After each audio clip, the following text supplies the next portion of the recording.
We'll show you guys the magic trick to breaking apart your frozen engine that just doesn't want to go. All right, everyone. So today I'm going to get this 440 over to Roger's shop because it's a little bit too much to do here at home. I was thinking about doing it, but it's just going to make a mess. Roger's got all the tools. He's got the space. He's got the warm shop, so why not, right? So we're going to load this thing up in the truck. Dana 44 is going over there as well. We're going to split apart the front of it so we can get the few joints out and get everything else that we need to clean up. So tag along with us today as we get all the stuff and we can find out why this engine was seized, why I couldn't break it apart at home, and what was actually holding it up. And we'll catch you on the flip side.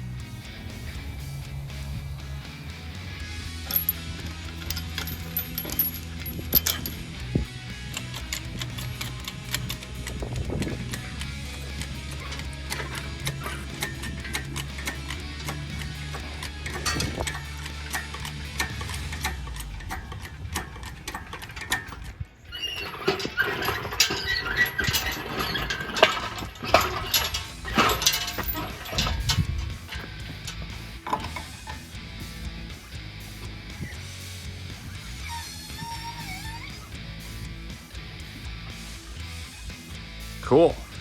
See you guys over at Rogers.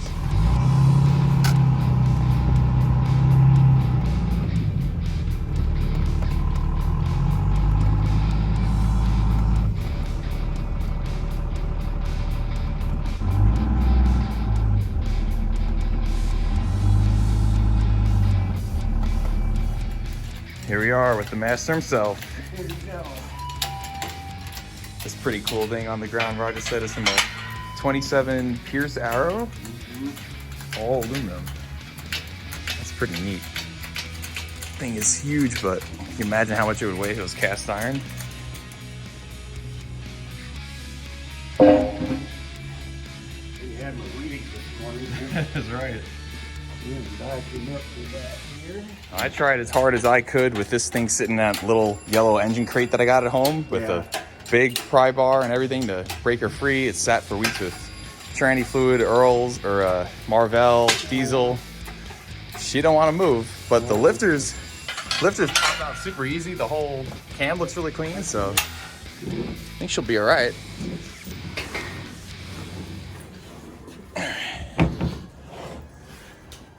We'll show you guys the magic trick to breaking apart your frozen engine that just doesn't want to go.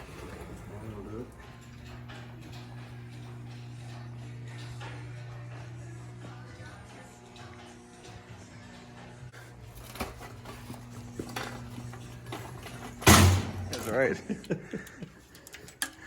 So the game plan is we're going to just rotate the engine around, kind of like I was thinking at home. Pop off the oil pan, pop off the main caps, and then we can start trying to just drive out the pistons from the underside and get this thing split free. You know, she's still got some fluid in it. Oh yeah. Sludgy, chocolatey oil. Love that. That's delicious right there. Good 40, 50-year-old oil just dripping down. Honestly, it's probably maybe 15 or 20. Who knows how long it's sat. Nice.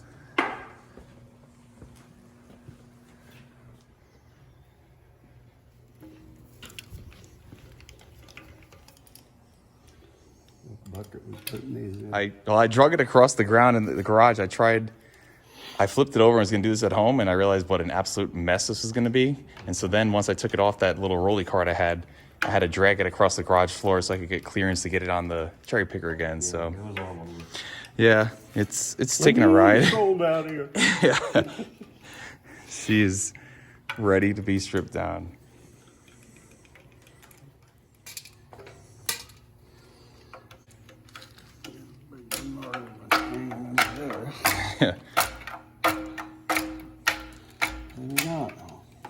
Yeah, I thought there was one hiding in the middle. Yeah.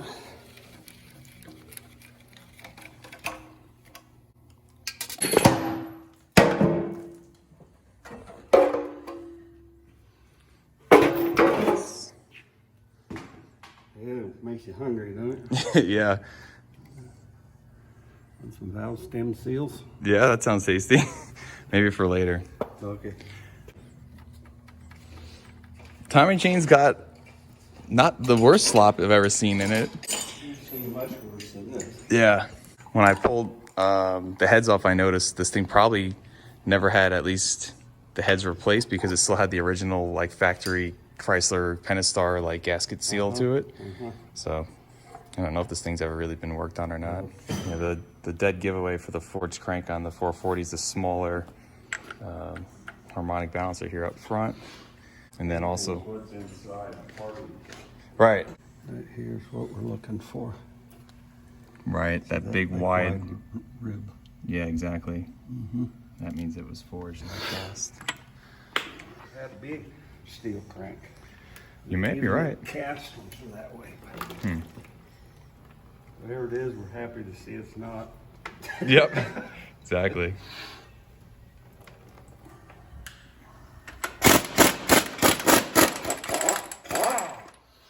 Forward, you can push that punch in there. Okay, a little more. There you go.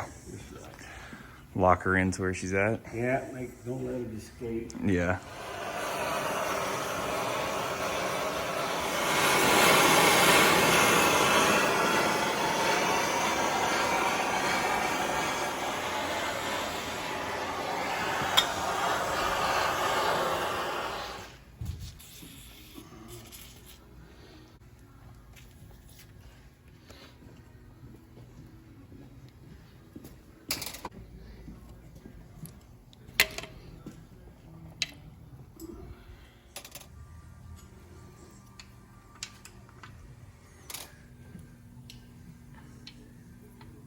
Run with that till they prove different. Yeah, exactly.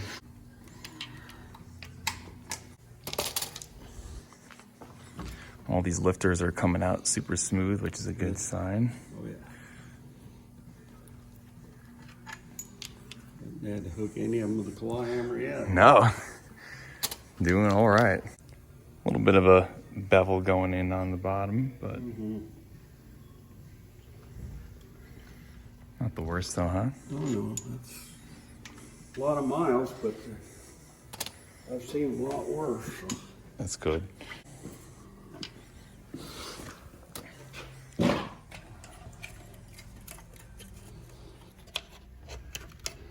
Get some of this gunk out of the way so we can access our bolts. Yep, find out if there really is bolts under there.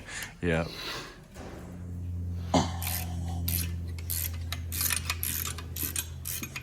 Not sure if this is factory or not, but if it is, they use fine thread bolts here on these motor mounts, which I haven't seen that before, so that's kind of cool. I think they did. Makes sense.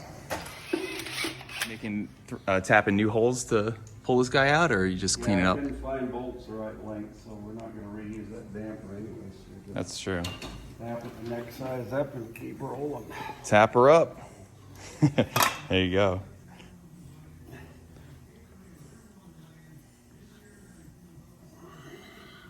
There's so much friction as I'm taking off this. Oh, God. I'm taking off this bolt. You can actually see the nut started steaming. It's pretty wild. Yeah. Yeah, that wrench just said, take me a diving hot. Too hot. Yeah. Nice. The old WD will help that. Yeah.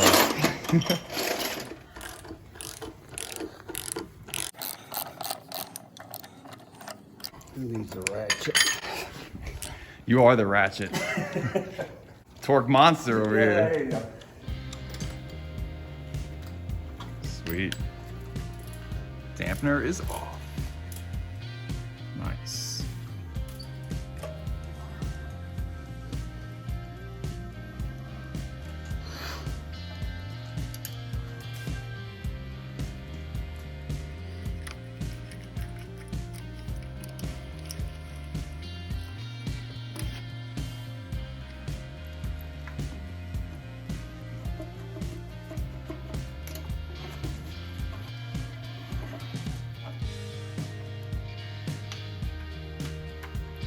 Yeah, I'd say. Time for a rebuild. Probably part two, so got the nylon on it. What's the nylon? The teeth, see that one's missing? Oh yeah. Yeah. Are all the teeth nylon or just a few of them? Back in that era, they were all using nylon coated. They were usually good for 50,000 or so, and then they shatter and car wouldn't start. Is it nylon coated steel or all nylon? Aluminum. Oh, it's aluminum. Okay. Yeah. That's wild. Yeah. That's the first time I've seen that. So this is like the most factory original engine I've ever taken apart on a 440. That's We'll pretty fix cool. that. Yeah. Yeah. Oh yeah. Here's a wall hanger for you. Myself, I want it on my wall. I'm a Mopar weirdo myself. Yep, it's your walls are filling up quick. Well, I guess I'll have to just build another shop. There you go. Driver's side engine mount always uses the lower one, actually a single large bolt going across, versus the passenger side, which has a smaller bolt that just hangs out right here. So that's always one way you can kind of tell the difference if you got them sitting in your parts box. And Roger was informing me that the factory did this because their theory was they thought the nylon would help reduce the sound of all the timing gears and everything making noise, but with all the oil on there and lubrication, he says it wouldn't have mattered. It'd still be quiet anyway. So the thought of steel gears on a steel chain is going to be a lot of noise, but again, it was quiet enough with the oil either way. If you're a Mopar purist and you know more than I do, drop a comment and let me know why Chrysler decided to put this pass-through bolt with the sleeve on the driver's side motor mount, but they didn't do this on the passenger side. As you can see right here, no sleeve on that one, and it just has a smaller bolt that just kind of goes through the side, attaching to this ear. Camshaft coming out. Get some of the rods out. Oh boy. Here she comes. It was just being miserable. It was. Don't scratch up my wall art now. No. I'm not replacing the cam bearings, so there you go. All right, cool. We'll slap it back together by the end of the weekend. Yes. Yeah, the bearing cam bearings are looking pretty old. Oh yeah. It's the Babbitt, half the Babbitt's gone. What's a Babbitt? The soft coating. Oh, okay. So yeah. Yeah. Damn, I guess we're gonna have to go deeper than we thought. Oh shucks. We're actually gonna have to do something right here. Depends on who you ask. That's true. After we get through welding the sleeves in that I froze. Yeah, I was gonna say, are you gonna? You're telling me you're not gonna weld in your steel sleeves to a cast iron block? Well, they're actually cast iron sleeves. I'll give them that much credit. Oh, they are. Okay. Yeah, but yeah, all I can say is everybody has a different method. If it works for them, then they can be bullheaded like me, and I'll still do it my way. That's true. They're not stopping you at this point. No, that's not likely. Yeah, they must be pretty bored if they still try to catch me doing bad stuff. So. Uh-huh.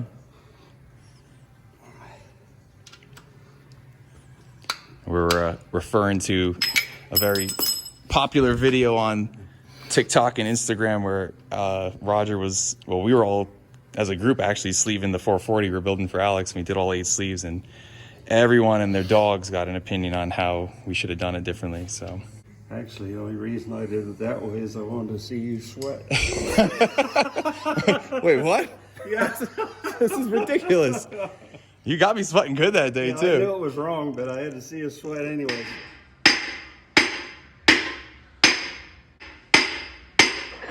Well, damn. The cat's out of the bag now. Yeah. So I guess on this one, maybe it'll be a little easier if we need to sleeve it. Well, from the looks of this one, I don't believe we're going to have to do that. So Probably. that'd be good. Yeah, no, this block is looking pretty original so far.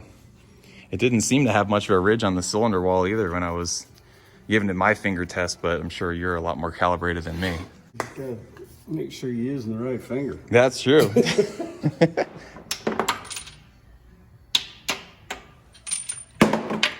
In the soup. Yep. Not reusing them anyway. Yeah, I think ARP would probably be a little bit preferable. Yeah. Whether they want to sponsor us or not, huh? Mm-hmm. Journal looks nice and clean. No, this hasn't shown a A lot of damage. Something else went awry on this one, why they quit driving it. Yeah. So on and so forth. But I think I heard it came out of like a 69 baby Chrysler, you know, big C-body Chrysler. So it might have just been some old lady's car that stopped driving, and here she is in our hands. Yeah. Yeah. According to date code, that's 10 of 68, so that's 69 bearings. 10 of October 68. That's when they made that bearing. Mm-hmm. Cool. Yeah, so those original bearings then would make sense, huh? Being that this is a 69 coated block. I would think so. Oh, okay, yeah. But it's interesting that they're Clevite 77 bearings and not Mopar bearings. So they may have been apart before, but maybe Clevite was making them for them back then. Somebody was on strike or out of something or right, whatever. But yeah, either that or it got rebuilt shortly after 69 to where someone had 69 Clevite bearings available, or 68, right? It's possible, but I didn't see a size on there, but I'm pretty damn sure they're standard. So whatever it is, if it came apart for something, it was something else in the motor. It wasn't the crank issue stuff. Sure. Solid. Trying to jar the pistons loose now. Let's see if we get anything to move here. There's a little movement. Going.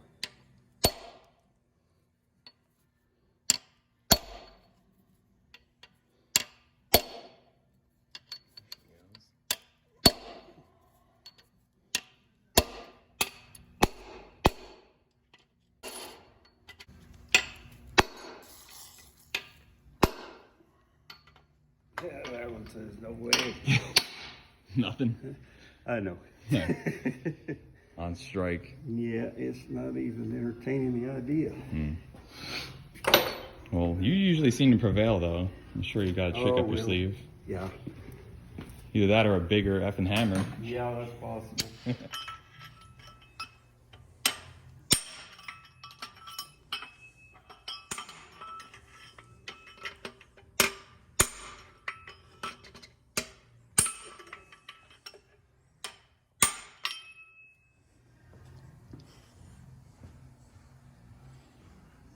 You think for an engine to be this clean and for the lifters and the cam to look that good, that maybe it just sat for so long that all the oil just evaporated out of the top of the cylinders and it just... Yeah, I mean, condensation will do that too. Just sitting around, you know, especially in the non-heated garage and that sort of stuff. True. We don't have any idea where this thing lived its life at. No. And yeah. Just years of the condensation on the rings, welded them to the walls, and that's it. Yeah. Taking out the rear main. These came from the factory as an aluminum housing. I'm gonna use a 12-point fastener. Oh yeah, I had to screw up the whole deal. There were ARP in it before ARP was probably ARP. AR Dodge. Oh yeah. Our Dodge. Yeah.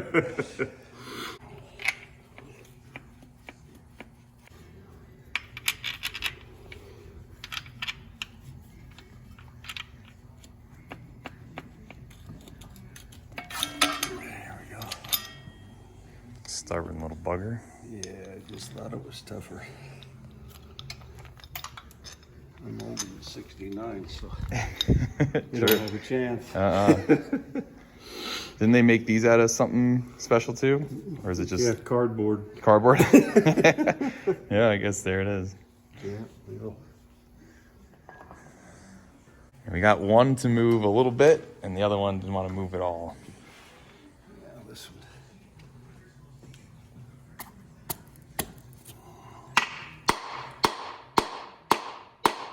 Even when the rings are seized up, we got to get that out of there before it's gonna come out. Oh yeah. How do we get all that rust out of there? Just with a wire brush on a die grinder.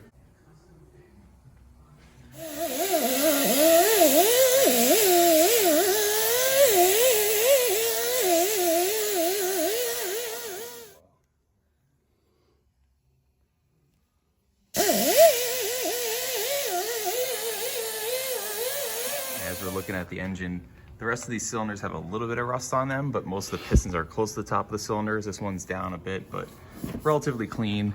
This one here was the real pain, so Roger went and got a bit more cleaned up the wire wheel. And we're just gonna soak with some Marvel and give it some time to relax. Yeah, make it happy. Make us happy. Yeah. Yeah, I hate throwing crankshafts in there to run them up to that kind of temperature, so I really think we're better off getting it apart. You know, even if the pistons are staying there, however it is, we get the crank out of it, then we can cook it. But True. if not, we'll just get in there and start drilling away at the top ring land. Or you're saying we could even pour muriatic acid in there, right? And Yeah. heat the rings a little bit. Mm-hmm.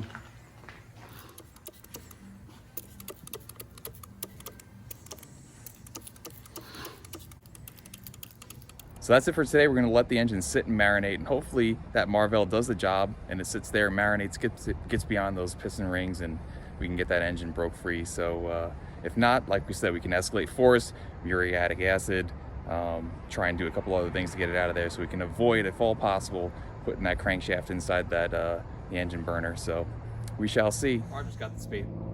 Oh my goodness. Did we say okay? Wow, sneaking out without permission. You guys are so grounded. You wanna